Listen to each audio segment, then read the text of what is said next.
And it couldn't have been written any more precisely. It's not like, oh, gee, we wish it were written better. It's written beautifully. So just listen. Here's what it says. This is what they're arguing. Whenever the president finds that the entry of any aliens, okay, the entry of any aliens, or of any class of aliens, so any aliens, any class of aliens, into the United States. So the entry of people into the United States, let's say, just to be precise, of aliens into the United States. So any time, whenever the president finds that the entry of any alien or any class of aliens into the United States would be detrimental to the interests of the United States, right? So if I find as president that a person or a group of people will be detrimental to the interests of the United States, and certainly there's lots of examples.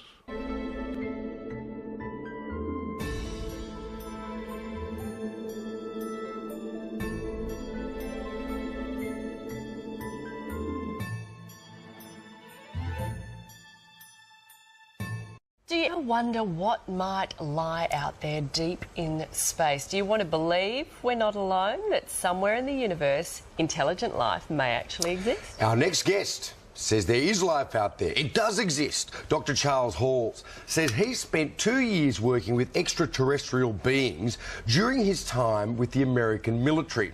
He claims the US military has actually been in contact with alien species for years. And Dr. Charles Hall is here to explain, along with his wife Marie, live from what Bugs Bunny used to call Albuquerque, New Mexico. Now, thank you both for your time. Terrific to have you with us. Firstly, Charles, can you tell us your story of how you managed to come into contact with these beings as you worked with the military? I'm a Vietnam veteran, and I enlisted in the Air Force in July 1964, and I was trained as a weather observer. And I was sent to Nellis Air Force Base, Nevada, outside Las Vegas, Nevada.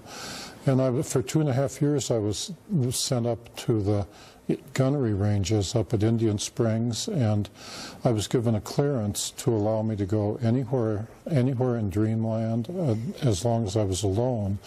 I discovered that up there at the north end of Indian Springs Valley, which you can see on the map, in the state of Nevada here in America, that there was a base which the U.S. Air Force maintained for a group of extraterrestrials who were tall and white. And I, as the duty weather observer, was allowed to go up there, or they were allowed to come down to where I was. And the interaction took place over more than 2 years. Wow. During those 2 years, I also came across, I also interacted to a lesser extent with the Roswell Greys, and I've also personally talked with the extraterrestrials that I call the Norwegians with 24 teeth, who come here from a very nearby star, perhaps Bernard star. And my experiences, my presentations, my books are unique because I'm the only person that I know of that was allowed to interact with the extraterrestrials, the tall whites, for more than 2 years. So 3 different species of aliens you're talking about there, Charles? Yeah, can you describe what they look like, that is what they correct. were like? Well, I'll start with the tall whites. They're thinner than we are, and they're very frail. Throughout most of their life, they are the same height as I am, 5'11", but they live 10 times longer than humans. They live 600 or 800 years. Wow. But they don't age the way we do. When they get to be equivalent to a human of about 40 years, that means when they're about 400 years, they start growing again instead of aging as humans. Right. And then they go, and this continues, and so that by the time they get to be 600 or 800 years old, they're very tall, 8.5, 9, or 10 feet tall. But this is not necessarily good because their skeleton grows more than their internal organs. And so there comes a time after 600 or 800 years when their skeleton, their body is tall, but their organs can't support it. Support the at organism. which time they die a natural death, because they're just flesh and blood creatures like we are.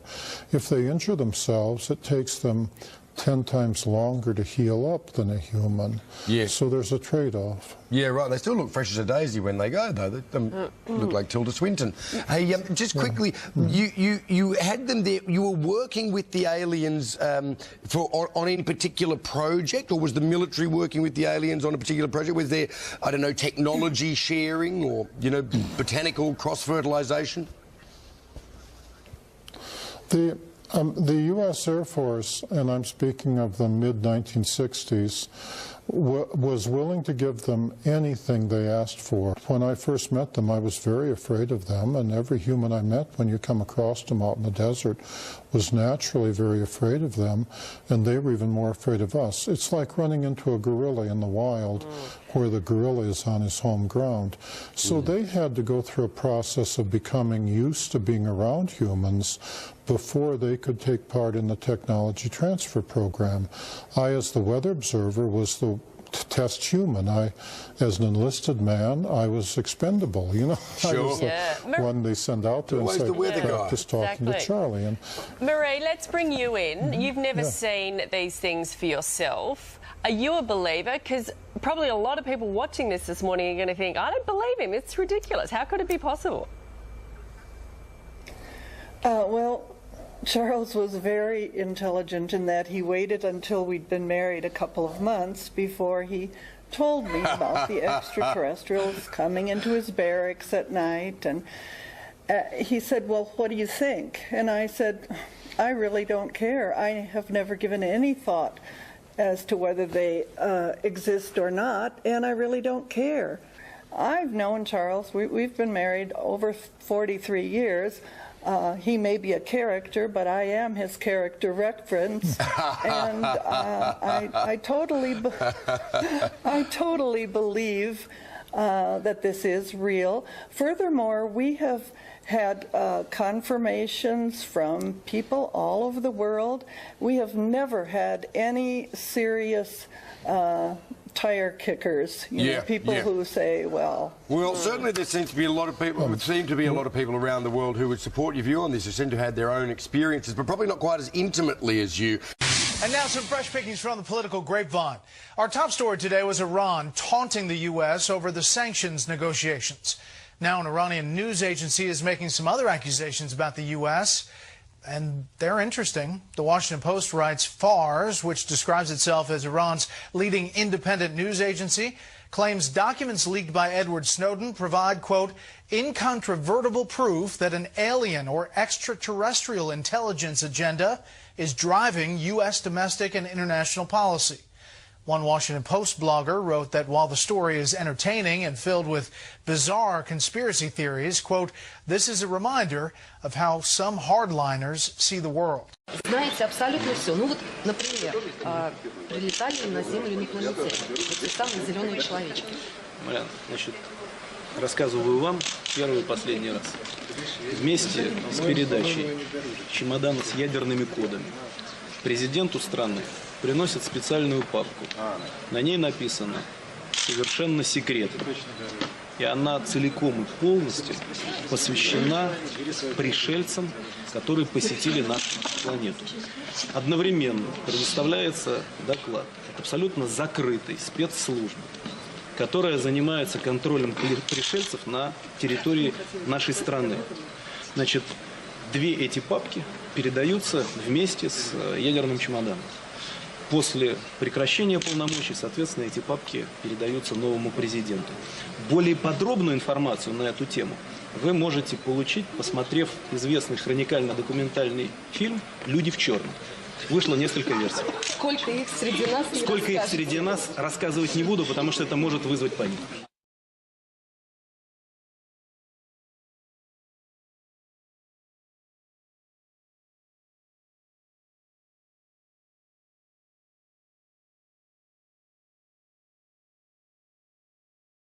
With his beloved terrier in his lap in his comfortable Lake Worth home, he could be a retired insurance salesman.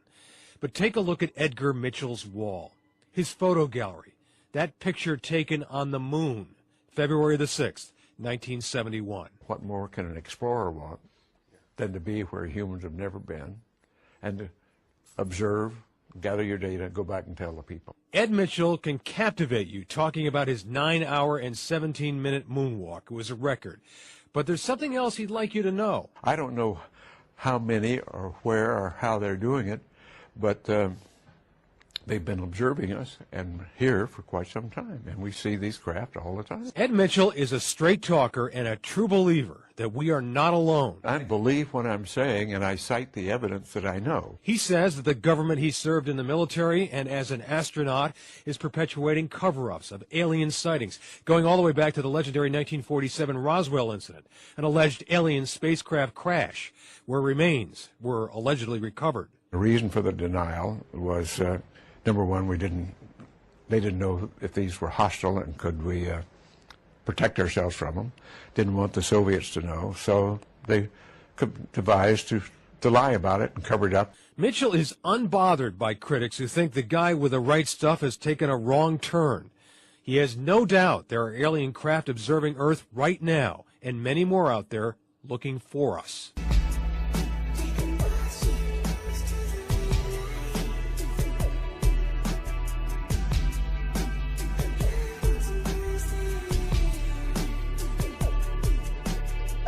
From what Bugs Bunny used to call Albuquerque, New Mexico. Now, thank you both for your time. Terrific to have you with us. Firstly, Charles, can you tell us your story of how you managed... If we're not alone, that somewhere in the universe, intelligent life may actually exist. Our next guest says there is life out there. It does exist. Dr. Charles Halls says he spent 2 years working with extraterrestrial... A while back, I met a young man named Seamus.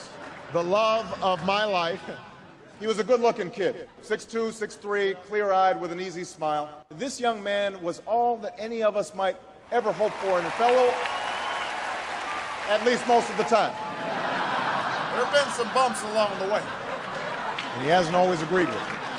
And we lived in a small house. We had a mango tree out front while flying kites and running along the paddy fields and catching dragonflies.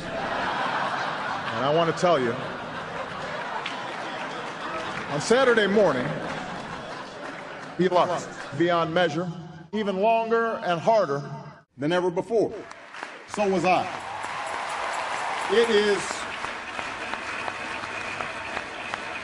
It is the largest ever, I promise you. This I know.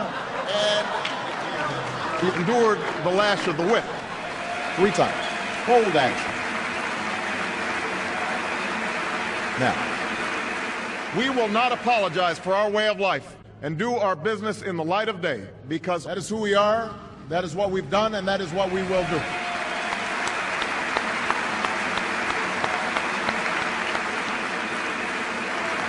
Thank you. Thank you, everybody, please. Have a seat. Now, we can't forget the issue of immigration. Mexico. And you've been told over and over and over again, not allowed to enter this country, just kick the can down the road. Go back without delay. Government has a threshold responsibility to round up and deport 11 million people. Families crossed rivers in the dead of night, traveled miles by foot. Tough. Take root beyond our borders. No, you don't either. We will not allow it. It's just not an option. It's not going to happen as long as I'm president. Promise you. I promise you. And learn English. Forbidden from visiting the United States, which means deported. We have fully sealed our borders. Brick by brick. Calloused hand by calloused hand. We built it. It is the highest, strongest the world has ever known. Right thing to do. And America will have less pollution, more jobs for construction workers who need them. Who remain are scrambling knowing that they can't escape the reach of the United States of America. And as long as I'm president, I intend to keep it that way. That's why my administration has put more boots on the border than ever before. So with the rest of my time today, I'd like to talk about why the story I just told. Aliens are real. They are serious, and they are many. They exist. Anyone who tells you otherwise doesn't know what they're talking about. And they have something to tell us. Bagian dari diri saya. Rusliwa Somantri Benika Tunggal Ika. They say hello. We feel very much at home. In search of a new... There's something happening.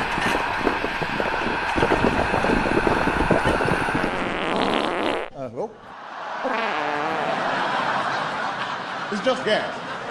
I promise you. And I believe America is on the way up. Thank you. God bless you. God bless the United States of America.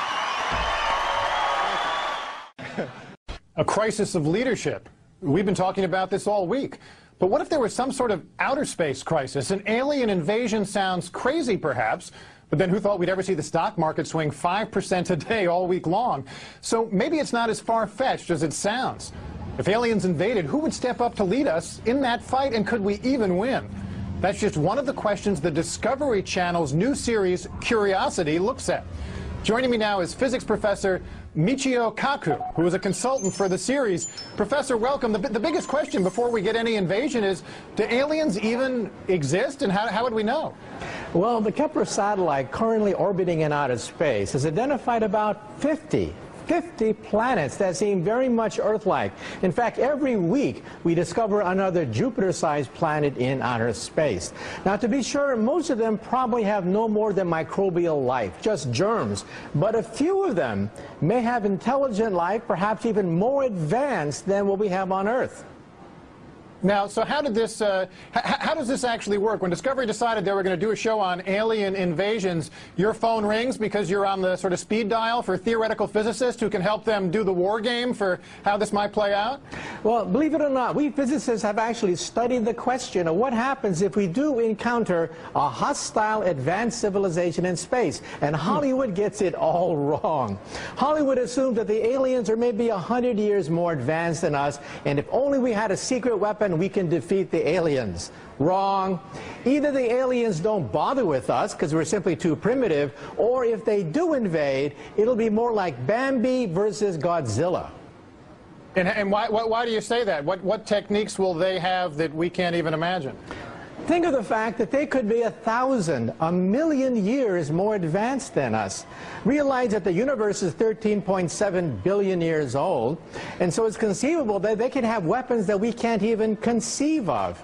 Now, in my own point of view, look at how the barbarians eventually defeated the Romans. The barbarians didn't have a secret of weapons by which they defeated Caesar and the Romans. No, they learned technology from the Romans. They imported technology. They learned the technology of the Romans and then used it against the Roman Empire. That's how they won. So then how would we, I know it sounds implausible, but if something like this were to happen, how would we defend ourselves as a planet? Well, initially, we would have to probe them to find out exactly how advanced they are. Do they have nuclear weapons? Do they have radio and radar communications technology? Or do they have a whole new generation of weapons that we can't even conceive of? Now, remember that for the most part, alien civilizations in outer space are not going to come to plunder us because there are plenty of uninhabited planets out there with resources. So for the most part, they're going to leave us alone. However, if, on the other hand, one day they do attack, we have to be prepared for the fact that they're going to overwhelm us in the opening shots of a war. Well, so what do we do? Well, first we have to study the question. We have to send up more Kepler satellites. We have to eavesdrop on conversations in outer space between alien civilizations. This is something that we haven't even done yet. We have yet to find a single advanced civilization or life in outer space, but sooner or later we will. The first step is to monitor them, to understand what level of civilization they have, the kinds of weapons. Second, perhaps even begin to initiate a dialogue. Now, of course, that's dangerous if they are warlike, in which case we may want to sit back and simply analyze their weaponry. Now, why do we assume that they're going to be hostile? Isn't there a chance that any aliens we encounter could come to us more like E.T. and less like Predator? Yeah, personally, I think for the most part, alien civilizations that are 1 million years ahead of us have had 1 million years to sort out racial, sectarian, and religious differences among themselves. So I think for the most part, they're going to be peaceful. And for the most part, they're going to find resources on uninhabited planets. Why bother with the Earth with restive natives when you have all these other planets loaded with natural resources and nobody lives on them? However, we do have to plan for the day that maybe a few of them could be hostile. Now, I'm wondering if there can't be an upside to all this. I'm a big fan of the original Star Trek series, and it was only when, you know, there were alien civilizations that seemed to challenge the Earth that you found that the Earth got its act together for the kind of global governance that all the, you know, all the visionaries say we need that if we're going to deal with climate change, if we're going to deal with all the modern issues, global finance, where the sovereignty of individual nations is actually a political barrier to solving these big problems. So can there be an upside to the alien threat? Believe it or not, when President Ronald Reagan met Mikhail Gorbachev, we now know during the transcripts of the meeting that he said that if we were ever attacked by the Martians, you and me, the Soviets and the capitalist U.S., would be allies in the fight against the Martians. Well, that's how Ronald Reagan looked at it, and believe it or not, there's some truth to it. If we are faced with a common enemy in outer space, it would indeed help to unite the Earth, just the way Ronald Reagan said. All right, Michio Kaku, theoretical physicist and an advisor to the new Discovery series Curiosity. We'll be looking forward to seeing how Discovery treats that, and thanks for taking the time today. Right, every Sunday at 8 o'clock. Every Sunday at 8 o'clock. A theoretical physicist who knows how to get in his promo. I like that. Chuck Todd, live from Iowa with the latest on the AIM straw poll ahead. That's next.